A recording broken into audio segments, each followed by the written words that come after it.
What time is it? It's time for another Every Other Wednesday. Hey, let's get this party started. Oh, look at that. What is this? The CX Edge, Jeff? Jeff? Who's Jeff? Here they come. Hi, everybody. Hello. Hello. People are oozing in, trickling in on this wonderful May the 4th. Oh, I know why Jeff's not appearing, because we have to reintroduce Jeff. And he never appears anyway, so, you know. That's right. Oh, Laura is raising her hand. What's up, Laura? And David Bird says good day to everyone. And as people are trickling in, as our public service reminder, oh, stop. Happy EOW. I apologize for the noise in the background here. As you are logging in, make sure your default is to everyone and not just hosts and panels. Stop it. I have a special guest here who we will introduce shortly, but he makes a lot of noise. Well, speaking of special guests, I mean, it is 1 o'clock Eastern. I think it's time to bring out our not often seen cast member, Jeff. Ah, there he is. Good. It's been a while. It's been a while. I grew my hair. He's been living in captivity, folks. That's why, because had he had any chance to get out, he would have been here with us. Oh. May the 4th be with you. Today is. I kind of like it. It is. It's a good look. It works for you. It's glued on and I can't move my mouth. It can be problematic as a professional speaker. But so welcome. It is today. We are missing. What were you going to say, Sanjay? I was going to say it's Wednesday, May 4th, 2022, and we have 3 of the 4 usual suspects, somewhat, but we are missing Michael Kerr. And Michael Kerr typically likes to say what the day is.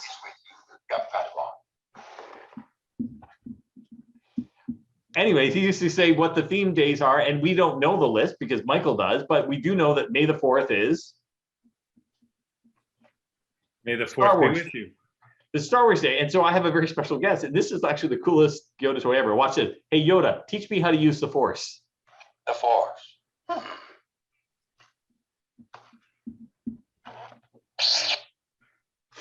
Anyways, that's it. That's all I got. I'm turning him off so he doesn't disturb anymore. Sorry, well, I thought this was about me. I mean, I'm so happy to be back.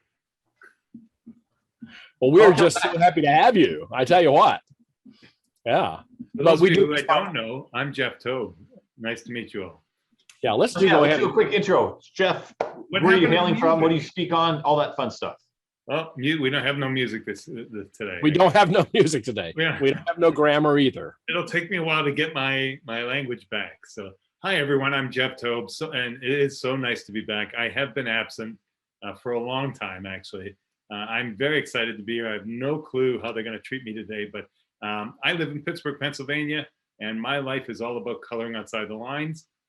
My new book, The CX Edge, came out in the meantime since I've been here.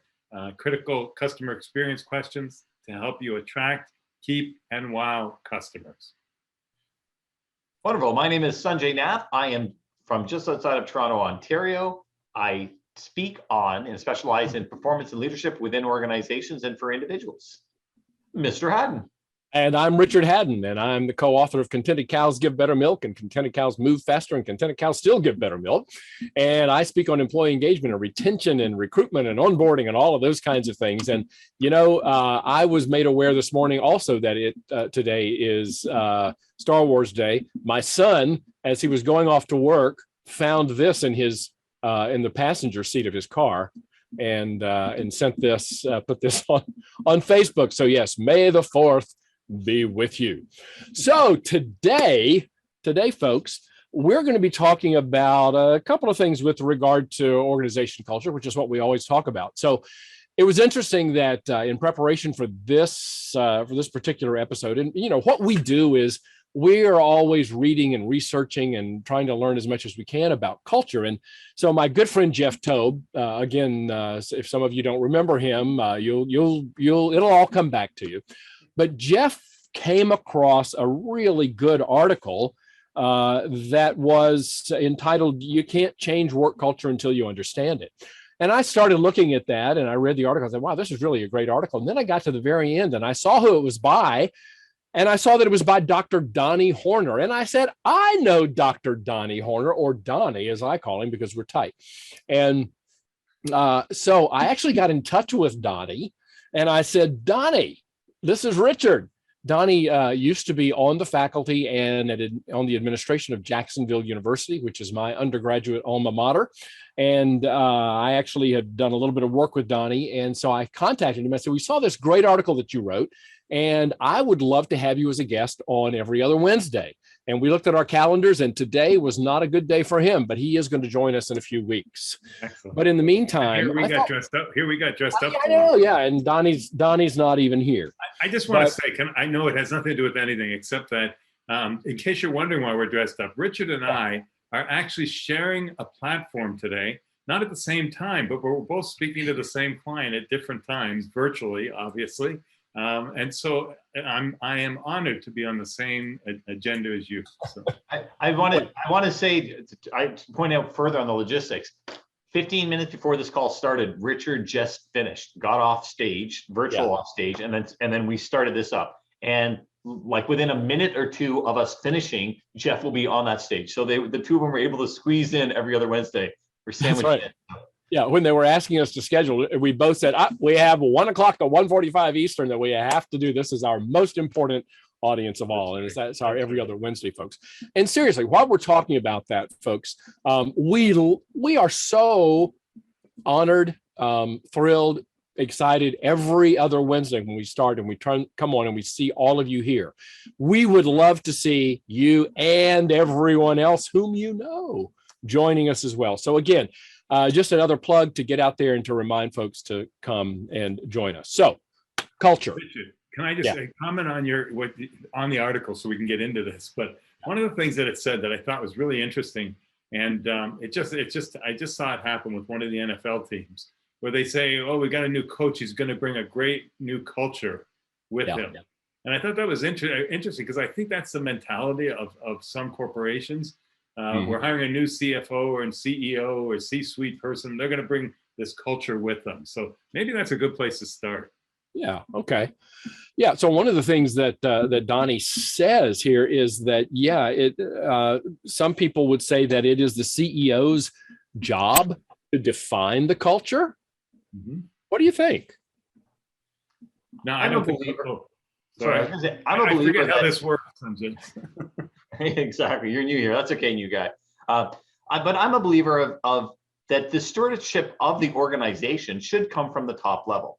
With that said, a true leader will listen at all levels before kind of navigating that ship. But it is their responsibility. It falls into their portfolio to understand that, hey, as an organization, this is the kind of culture we want to have. And because every organization has a culture. And it's either by default or by design. And if you don't design it, you get it by default. And if that happens to fit your objectives, great. But if it happens to fit your objective, you should go buy yourself a lottery ticket too, because it is such a slim chance of that happening. So it is up to the C-suite, the head honcho, the big wig, whatever you want to call him or her, for them to steer the ship in the direction which you want to go, but then corral the right people and the right champion to support that and empower it to move forward. Yeah, Liz Papadopoulos, I just like saying her name. Yeah. But anyway, Liz Papadopoulos, says it well. The tone is set at the top. I think that's what you're saying, Sanjay. I think the culture already exists. Now we bring in a new entity. They're not bringing a culture with them. And I think too many new CEOs or at least C-suite come into an organization and they want to make their mark. They want to kind of change the culture. And I think there's a huge problem. I think and that's what goes back to what you were saying originally, Richard, and the name of the title of the article, until you understand it. There's nothing you can do until you understand that culture. And I think too many, like I say, too many CEOs don't understand the culture at a frontline level. Yeah. So do you think that's what it means? And I should ask Donnie this, but do you think the article means you can't change work culture until you understand the culture in your organization? Or do you think it means you can't change work culture until you understand what work culture in general is? I don't think it matters. And I think in both cases, you absolutely can change. You may not change it for the better, but you can definitely change it. If you bring in a toxic kind of autocratic, do it as I say, I'm going to intimidate you into getting the results I want. Well, and you bring that into a harmonious organization, will it change the culture? 100% it will. Better? Probably not. But you can definitely change, and they don't have a clue what culture is, regardless of whether what definition you're using. So yes, you can definitely change it without understanding it. But if you want to get into the design aspect of it, and you will have an intentional culture that is, something healthy and sustainable, then it's a good idea to understand the working parts and all the pieces and how they fit together before you start tinkering with it. Well, let's go back. Greg asked in the chat box how we define culture, and I think we pretty well all three of us define it the same. It's just the way we do things here. I mean, that's what it is. But we can't lose sight of the fact that culture wasn't really meant for a corporate structure. Culture was a social thing, right? Before corporations ever existed. We've kind of brought that word into the corporate world. And so I think that maybe I should stop and just ask you guys if you agree, but I say it's the way we do things. Well, I think that is a definition of it, but there are a lot of definitions that can be put forth. It's been called a collective system of shared habits. And I think the unwritten rules, like how you behave. Unwritten rules. I think those are all parts of it. I have a favorite definition, a favorite kind of academic definition of culture, and Dr. Horner refers to this in his article. But I have been following the work of Dr. Edgar Schein from MIT for more than 30 years, since I was a child in middle school. We were talking about corporate culture. But Dr. Schein has this. I think it's a great definition. But Dr. Horner says, "Oh my gosh, what kind of a definition is that?" But here's Dr. Schein's definition. He says, "Culture is a pattern of shared basic assumptions that the group, team, or organization learned because it worked well enough to be considered valid and therefore to be taught to new members as the correct way to perceive, think, and feel in relation to those problems." Yeah, Dr. Horner's got a point. But so here's what Donnie says, though. With that, he takes that definition and he distills it down to something I think that is more accessible. And he says, culture refers to a basic pattern of assumptions and behaviors learned by members of a group or organization as the proper way to think and behave, and it includes a general sense of how things work in the organization. Okay, let me pause for a second on that, just because I am the math guy. And you said you've worked for 30 years since middle school. You're in 12 years old at middle school. 30 years later, you're 42. Congratulations. I'm actually younger than you then now, right? Yeah. There you go. That idea of, it's the right way of doing things. I want to qualify that and say it's the right way of doing things in our sandbox. Because because we agree, like I played ultimate frisbee for many years. And I found that. Why did you quit? Because I got old.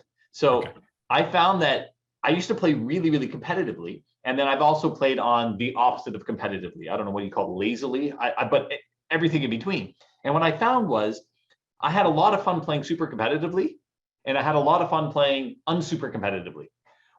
But where it became a clash is when people were on separate pages. So I've been on teams where if you drop the disc, everyone yells at you. And it's expected and it's understood, and you're yelling at people. And on the flip side, people who have never touched a disc, and for them to even just touch it, it's a big aha, and everyone cheers and claps. Again, you get a clash when people who are super competitive have the laid back people on their team, or people who are really laid back have the super competitive people on their team. So the culture has to be a fit, and that fit is determined by the top brass, by the leadership. And again, it's not right or wrong on an absolute scale. It's right or wrong saying, if you want to play in our sandbox, if you want to be part of our organization, then here are the expectations. This is the decorum. This is the culture that we follow. whether it's you work overtime and you don't complain, or the expectation is every day at 5 o'clock you go home and that sets an example for your family. Both are right and both are wrong. The question is, does it fit for the objectives of that particular organization? Yeah. So what you're saying is that every organization has a culture. Let's start there, right? It can be good, it can be bad, Right. but every organization has a culture. So my question to you guys is, and I have thoughts on this, is can you change the culture? Can you literally, and again, let's just take an example. I'm working right now with a client, 60-year-old family-owned business. They definitely have a culture. And do we want to change that 60-year-old culture? What are your thoughts? Well, let's go back. I hate to keep beating this dead horse, but I think at its very kind of basic, culture is based on a set of assumptions. Okay, it is assumptions, how we see the world, our worldview, our assumptions. And the reason that culture is slow to change on its own is because we teach it to others as they join the organization. And they will all make a determination, does this work? Does this culture work? And that's another reason, it says it works well enough that it's valued, that it's working for some people. As Sanjay said, it works in our sandbox. Now, here's the thing. What if, as time moves on, assumptions change? People come in who have different worldviews. Things change in our world. The culture of the world changes. Culture of society changes. Now those assumptions that we might have made a few years ago aren't 100%. They don't work for us 100%. So I think that's where we begin then to change our culture. And I think culture can be changed, but it can both be intentional, or it can just be organic and just kind of go. Richard and I have worked with the same organization who believe that it takes 3 years to change a culture. That's it. That's I think it takes more than that. Yeah, I've said that. Absolutely. Yeah. But I have to tell you, and I've said this before on EOW, is that I think changing the culture of a 60-year-old company is like eating the elephant all in one bite, right? Yeah. And this is what you're saying, Richard. I think I always tell organizations when I speak in any group that we don't look at changing the culture, look at changing the climate. And the climate is what's happening right now as a result of the culture.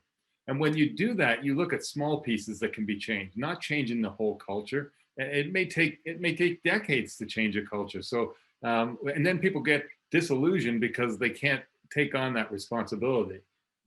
And I think it comes down to what's your definition of change, because a culture is a dynamic living beast. In fact, it's constantly changing. The question is, does it change incrementally or significantly? It's an example I've used on EOW, but probably not in a year, was one of the things I said is, if you take a cup of coffee and you put an ice cube in it, what happens? And everyone goes, well, the ice cube melts. So if this is a corporate culture argument, if your old culture is the ice cube and the new culture is the hot coffee prevails. So people go, oh, look at how powerful hot coffee is. I go, yeah, but if you take that same cup of coffee and you bring it to the North Pole, the coffee freezes. So the culture itself is the strength of the culture has to do with the environment in which it's living. And again, the direction in which you want to go. It's not that one is right or one is stronger. It's in that particular case, what is the underlying objective of what you're trying to do, and who's supporting it, and who's kind of pulling away from it. Because ultimately what you want to do is you want to do these things by design. And it starts by having a blueprint, a vision of where the organization wants to go, and then empowering the champions who can support that vision. So it's one thing to say, hey, we want to do this and we want to do that. But if only one person is preaching it, and I think I saw something in the chat box there that says about the front line, how it's very important. I think it's top down, but it is also bottom up. It actually has to, thing has to be interconnected, because you have the top down yelling, going, you're going to be on the front line and you're going to smile and you're going to kiss our customers' butts or whatever it is. And there's no buy-in, you don't get it. And on the flip side, if you have from the front line, there is a strong band of understanding and organization, and people they come together and they start building something, the top brass will take notice as well. And either they're going to adapt or they're going to leave. Yeah, so I want to take a break for a second. We've got some great comments in the Yeah, we do. chat box of some questions. David Bird also wins the Comedian of the Day award. Right. He says the coffee, he says basically something about the perks and as it relates to your coffee example. I don't know. Anyway, but he did ask a great question. He said, if I can find it again, you can change the culture. It's just an evolving process. Oh, here, it was actually Stephen Rayfield who said, isn't the culture carried by the people on the front line? That's what you were just asking. And I think, yes, it's their responsibility as well. But I think culture, and it's like engagement, Richard. It's just everybody in the organization. It's everybody's responsibility. Everybody's job, right? Yeah. Yeah, and way back in the chat, someone else mentioned that it's a result of the vision and the CEO supporting that vision. Well, but the vision, the mission, changes regularly. So I wonder if that's true. Is it really a result of that? And the other question, when you have, here it is. Sorry, it was Jill Siegler who said, when you have the opposing perspectives, how is that best resolved? So, Rich, I just heard you address this in your keynote. I guess we need more information. I'm trying to find the question in here. Who is it? I'll say it again. When you have the opposing perspectives, how is that resolved? Maybe Jill can. Yeah, Jill, tell us more about that. I want to answer that. Yeah. When you have, so you're talking about if one person sees if one group sees the culture in one way and one sees it the other. I don't, Tell us more, Jill. We love this question. Good. So Steve wants to know what happens when you merge two cultures. Yeah. I think that's a great point. Fascinating question. Yeah. Yeah. And it's whoever's the strongest wins. Let's move on. No, I'm kidding. No, you think so? Well, no, there are all kind of examples in corporate history of mergers and acquisitions that absolutely failed, not because it was a mismatch of product or marketing or that it was executed in the wrong way, but because of culture. And one of the, I guess, more well-known ones, although it was a number of years ago, and that was when Time Warner and AOL tried to merge, and it just didn't happen. It couldn't happen. It failed because the cultures were so different and they fought against each other. So here's when I look at it, my science mind goes to, whenever I'm trying to understand something organizationally or behaviorally, I always look for parallels in the physical universe. And so I go, if you have two cultures and one is hot water and one is cold water, they come together and they make warm water. So you can have that, and there is some sort of a compromise, something can physically happen. Now, what you do is, again, as long as there's a willingness and there's the right leadership and there's the right buy-in, you can then decide as a group, as a collect, we want to get a burner going and get everything hot and boiling again. Or on the flip side, we want to get a refrigeration system in here and cool it down. So there is that possibility. However, there are examples too where you have one group is water and the other group is oil, and you bring them together and you have two completely separated organizations. And in cases like that, again, what you have to do is decide, do we want to try to force this? It's a round hole, square peg kind of scenario. And if we are doing it, what is the higher purpose? Because again, sometimes we like the buzz. We go, well, we should have a strong culture. But if you have an oil water kind of mix happening, why not have two kind of separate organizations, like a sub-organization within the larger organization? Because again, people think that there's a right and wrong way of doing it.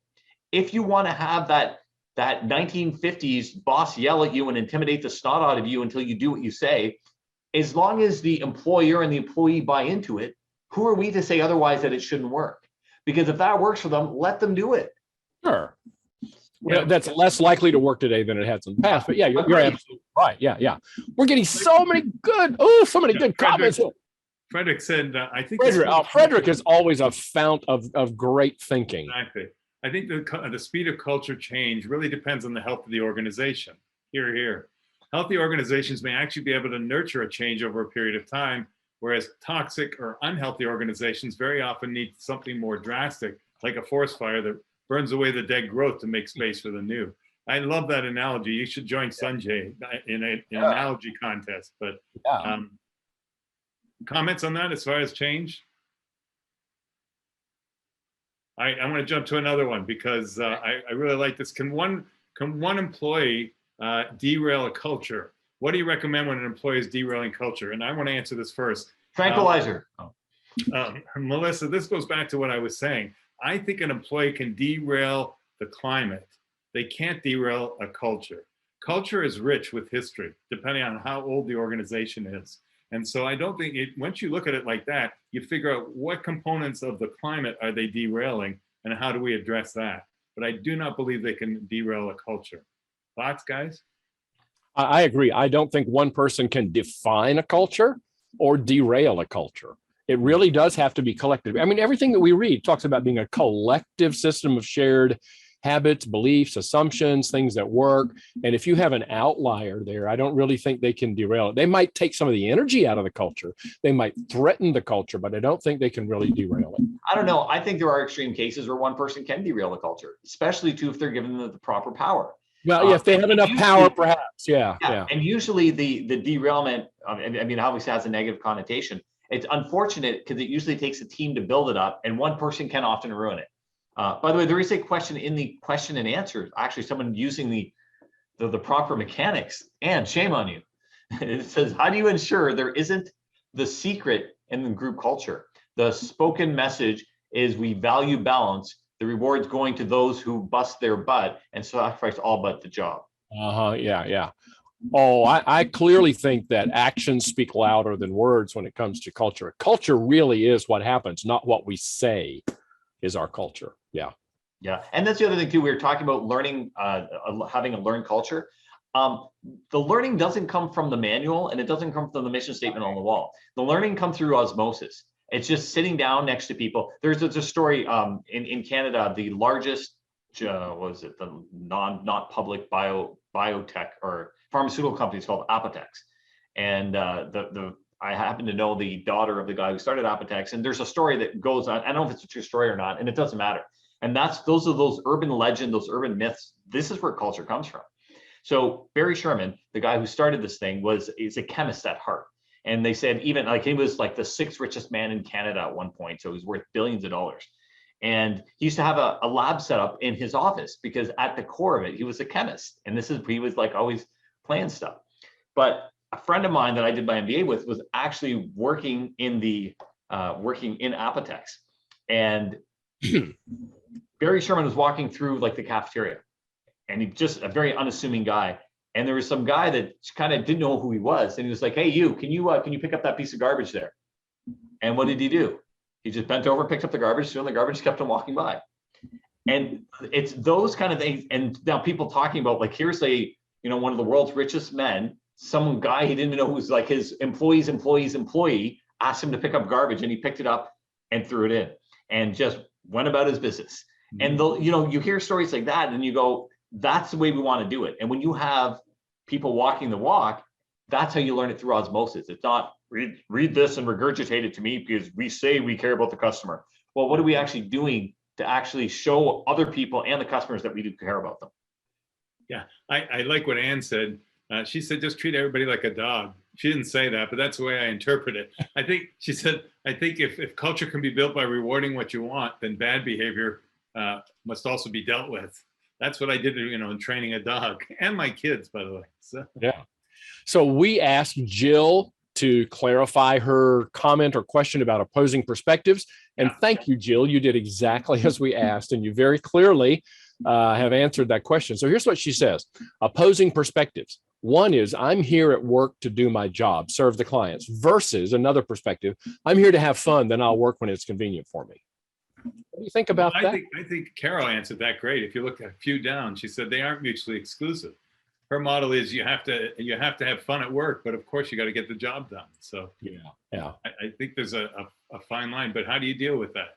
Oh, with a Venn what's diagram. in the middle, Sanjay? Exactly. I suspect that Jill is offering this only as an example. No, of course. That there are some things perhaps where there are opposing perspectives in the culture. And so that really raises an interesting question. When there are opposing perspectives, which perspective prevails? It's going to be the more empowered perspective. But with that said, I don't think you can almost ever have mutually exclusive perspectives.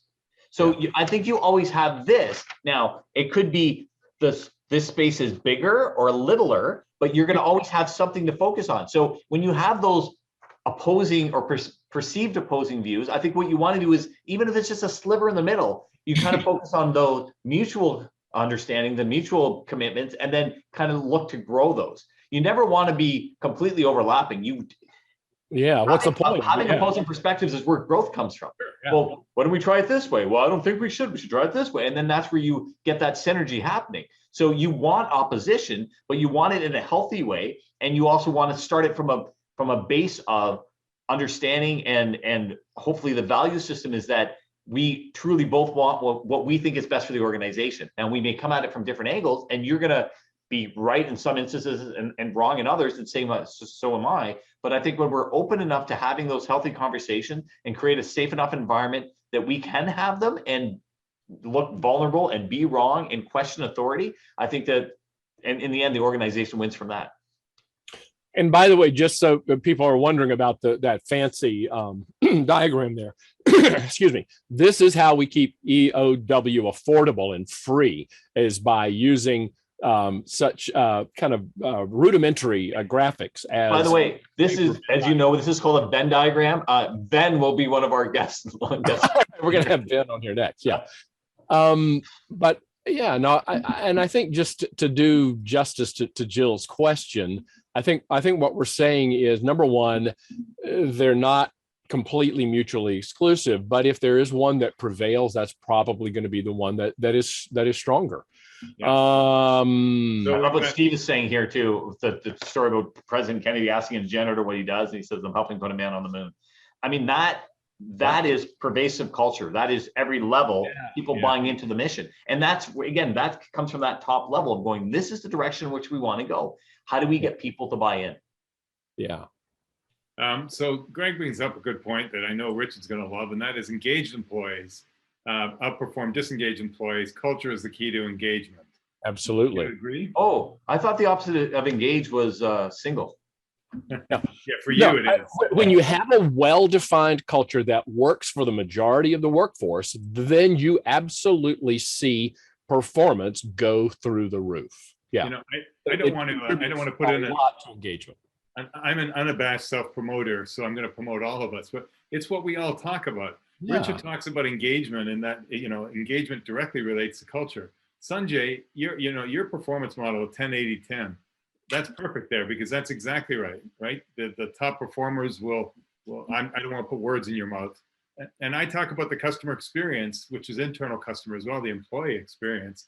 And it absolutely relates to the culture. And when you have two cultures, I'm going back to what we were talking about, when you have two cultures merging, that's when everything gets messed up. That's when engagement, gets messed up, employee experience gets messed up, and performance, because we're not sure who's going to win, right? And I like what Frederick said again, that pros and perspectives really create conflict. And I think it's the same thing when we talk about mergers as well. Yeah. And Ashley says, I love a good Venn diagram. I just love our audience members. They're just cool. The only thing sexier than a Venn diagram is a nice spreadsheet. Oh yeah. So let me throw this into the mix. Do you believe culture can be taught? You think culture can be taught, or does it just reveal itself? I think it's actually the only, well, no, that's not the only way, because you always have a culture, but 100% I find it. It's like saying, can you teach basketball skills? Yeah. Now, do some people have a stronger aptitude? If you happen to be 6'10" versus 5'2", you have some certain aptitude. Yes. So certain organizations have more of an aptitude to being more able to buy into a culture. For example, too, a remote culture is going to be different than working online versus being in an office building. But can you be taught? 100%. Yeah, absolutely. And I love what Ashley says. You can teach culture by living the culture you're trying to achieve. And that reminds me, so a number of years ago, I was doing an extended training project with a well-known company. I won't mention the name of the vaccine that they have released on the world. But I was doing work with this large company, and we went to their training headquarters in a beautiful part of the northern part of the United States. And they were so proud to show me their values that they had etched on the wall in glass, in this enormous glass. This must have cost thousands and thousands and thousands of dollars, this engraving with all of their words and their values and everything. And they said, these are our values. And I said, well, I'm very impressed. But I tell you what, the next group of new employees that you bring in through the training center, I want you to do this for me. I want you to shield that wall with all of the values on it. And I want you to let them work here for 6 months. Then I want you to let me talk to them. And I want to be able to say to them, what are the values in this company? If they can tell me without looking at that wall some of those values and get them right, then I'll believe those are your values. If they have to read them off the wall, I don't think those are your values. And I think that is what culture is when we live that. I love, Jeff, you heard me say this in the keynote about an hour ago, something that Charlie Parker, the jazz saxophonist, once said about music. He said, if you don't live it, it won't come out of your horn. If you don't live it, it won't come out of your horn. If you don't live the culture, it won't come out of your horn, and your employees will never know what it is. I think that's how culture is taught, is by living it. Yeah, So- I do too. I think it's, and the article said too, it's like the wind, it's invisible, right? It's culture isn't something you can touch or feel, and so if it's blowing in the right direction, you're lucky. If it's blowing in the wrong direction, whichever it can be. Yeah, I believe it can be taught. I think that, bringing onboarding and teaching people the climate starts with what you're saying, their vision, mission, values. Yeah. Going back to that wind analogy, that it's a prevalent force. It's a very strong force. If you are a sailor, it doesn't matter what wind you get. You navigate accordingly. You still go from the start line to the finish line, right? So that idea about living the culture, it reminds me of a speaker colleague who, and again, that this is a Canadian. Anyone we know? But no one on this call. Anyways, but he was telling me he did some work with, and this is a Canadian reference, but who remembers Eaton's? It was a very large department store. And he said, when one of the last CEO took over, he had a helipad put on the building so that he would go right from the helipad to his office. He wouldn't have to interact with employees. And within 6 months, Eaton's was bankrupt. Now, there were other factors going on there, but that's not coincidence. Yeah. Right? When your idea is, I'm going to be tunnel vision and I'm going to do my thing. Did we lose Sanjay, or just did I lose Sanjay? You No. lost Sanjay. I can hear him. Yeah. Keep But going, I can hear Sanjay. you. Anyways, fine. I was cut off. That's it. I'm going home. We can hear you. We can hear you. Anyways, it's just, again, when you hear stuff like that, you go, there's more than coincidence there. When people are involved and active and setting, walking the walk and showing the integrity, it filters down. I mean, you hear countless examples of this. And not only that, I think it's so important. How do we shift them from having to go to work to getting to go to work? That to me is what culture is. That's the whole idea behind discretionary effort. And that's a topic for a whole other day. I love what our friend Natasha Purnell said. Culture is like any other skill that needs to be practiced and consistently refined and worked on.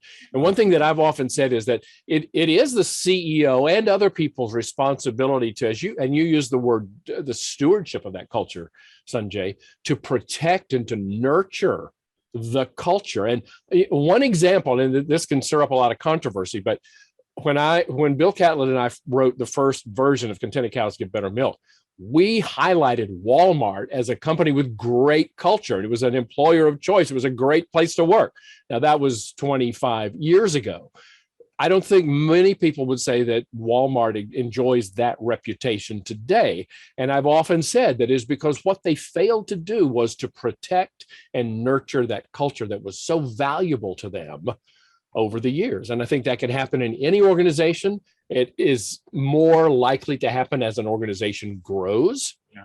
And I think it really puts a premium on the need to nurture and protect that culture as an organization grows. Carol really reiterates that. And she says her firm had 5 pillars of craft printed on something that looked like a placemat. We all had it hanging in our cubes and we all ignored it. So I like that. I don't know. I don't think they call it crap though, do they? Or is that Pillars of crap? The pillars of crap. I love I'm going to that. bring up one more point. I'm going to have to jump off, as you guys know, but I think that we're ignoring one piece here, and we've talked about C-suite and we've talked about frontline, but I believe the culture, the biggest responsibility lies in the middle. I think that middle management, if it doesn't filter, I like to think of middle management as a filter. And so you've got, C-suite or upper management, leadership team, whatever you want to call them, and they're, talking down and saying, pass this through. It has to pass through that filter before it gets to the front line. So I think some of our focus needs to be there as well. Yeah. They're also the translators, because sometimes love frontline that. and C-suite don't speak the same language, and an effective middle management group can kind of can express the values from one level of the organization to the other. Yeah. Oh. Yeah. And Carol's defending it that they did call it crap. So Fair enough. We're all responsible for building and maintaining a positive culture. Yes, Ashley, it's true, but not everyone thinks that. Not everyone buys into that. And but I do, and that's what matters. Well, okay, fair enough. All right, then we're done here. Oh, no. Anne's brought up a couple of good points as well. She said, if you celebrate business wins, it's not plain English, but realistically to your culture, people will also want to buy in to them. So I think that it's those celebrations that are missing sometimes as well. People doing something right. Oh, and I love what Natasha says. If they don't buy into it, then they should work elsewhere. That's right. There's no reason why you should stay in a culture that isn't you. And again, one of the last things that this article said is culture is neither good nor bad. Culture merely is. And if culture doesn't fit with you, and if you don't fit with the culture, fortunately today, especially, there are all kinds of options that you can acclimate to.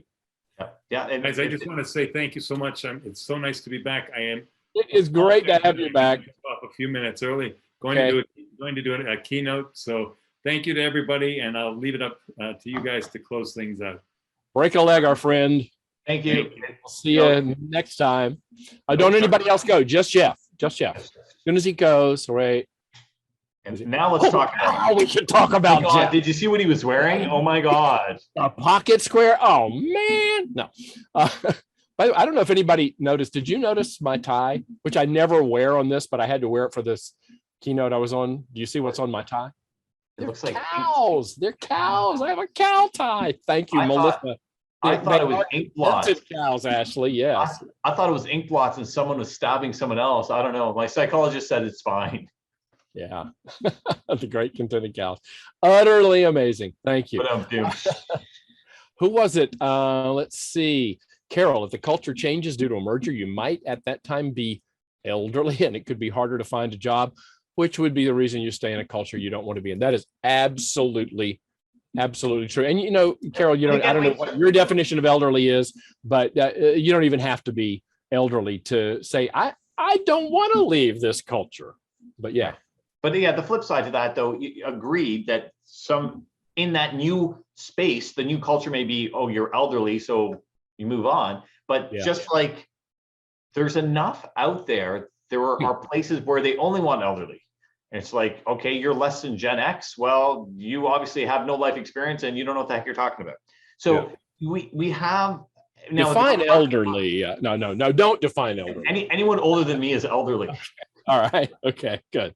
Well, listen, we are down to our last 3 minutes. Have we decided anything? Have we settled anything here? We've had a great, as always, our audience is the one that provides the material for us. But I don't know. I think I'm hearing a few themes here, Sanjay, and I think that is that, culture can be taught, it is experienced, but I love what you said, or maybe it was Jeff, you said it, that is culture's like the wind. You can't see it, but you can feel it. We're definitely impacted by it.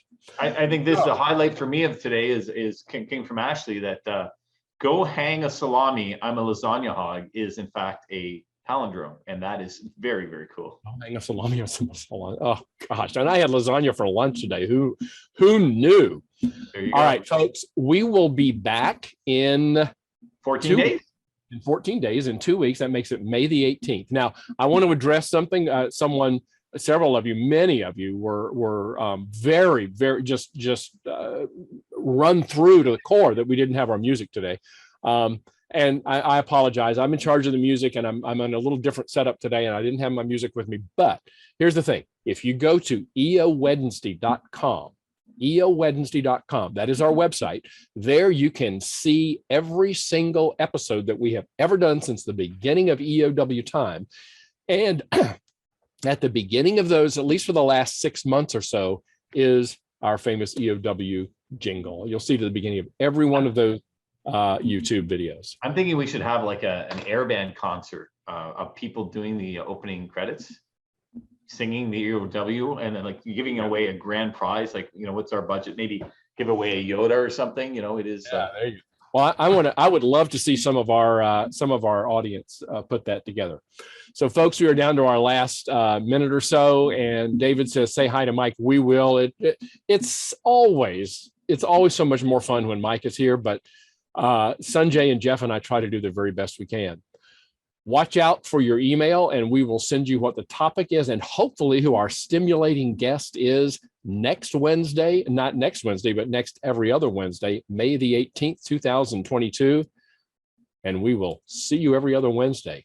Thanks, everyone. Hey, folks. Bye.